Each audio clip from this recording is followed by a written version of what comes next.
So it's now official. Castlevania is coming in animated form to Netflix. I've been sitting on this video for a couple of days now because honestly, when I first read this, I thought it was just a rumor. Because I've heard a lot of things like this before. It kind of reminds me of the Zelda Netflix series that ended up being complete BS. But it's official. It is happening, and I couldn't be more excited. Castlevania is probably my favorite video game franchise of all time. And for years, they've been trying to get this on the big screen or in some kind of movie form. Originally, the idea was to do a live-action movie by Paul Anderson, who is responsible for the Resident Evil movies. I'm glad this didn't happen because I really don't feel he would be the right choice for this. I feel like he would turn it into some kind of crazy action movie.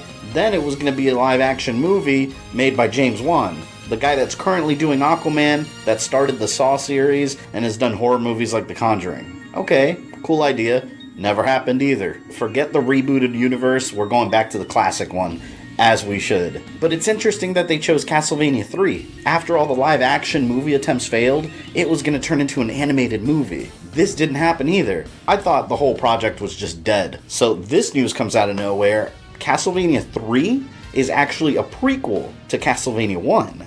Dracula is attacking humanity, and the church sends Trevor Belmont, whose family has a history of hunting down monsters, and they pass down sacred vampire killer whip, the only thing that can kill Dracula. So I think this is a really good place to start. Along the way, he meets up other characters, which I assume are going to play a huge part in the animated series too. He meets Sypha, who ends up being some kind of sorceress, a pirate called Grant, that Dracula turned into a monster. And most importantly, this is where they introduced Alucard, Dracula's son that betrays him and fights with humanity against him. Now, Alucard wasn't introduced in Symphony of the Night for the PlayStation. He was introduced right here in the NES game. And it's being described as being a very hard R-rated project, which is great. I mean, you've got a story about vampires, monsters, there's gonna be blood, there's gonna be gore, so why not go for the mature rating?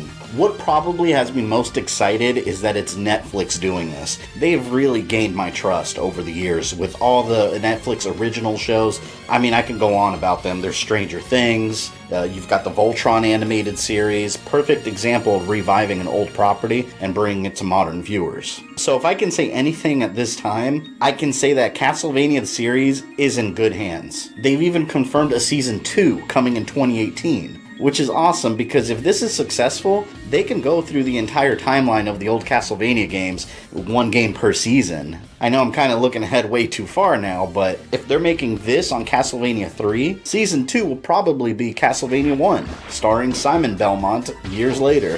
When this comes out, I'm going to sit down and I'm going to binge watch it, and I'm definitely going to review it. This has the potential to change how video games are adapted. If this is good enough, we might actually stop seeing these live-action, half-assed attempts at making video games into movies, and they may just turn into smaller productions where you can tell the story for a longer period of time by having multiple episodes instead of just 1 2-hour movie. So I think this is the best way to handle this franchise. So I hope you guys enjoyed my thoughts and opinions on this. Spread the news. If you liked the video, remember to leave me a like down below, and remember to subscribe if you haven't already. This is Fabian, I love you guys, and I'll see you next time.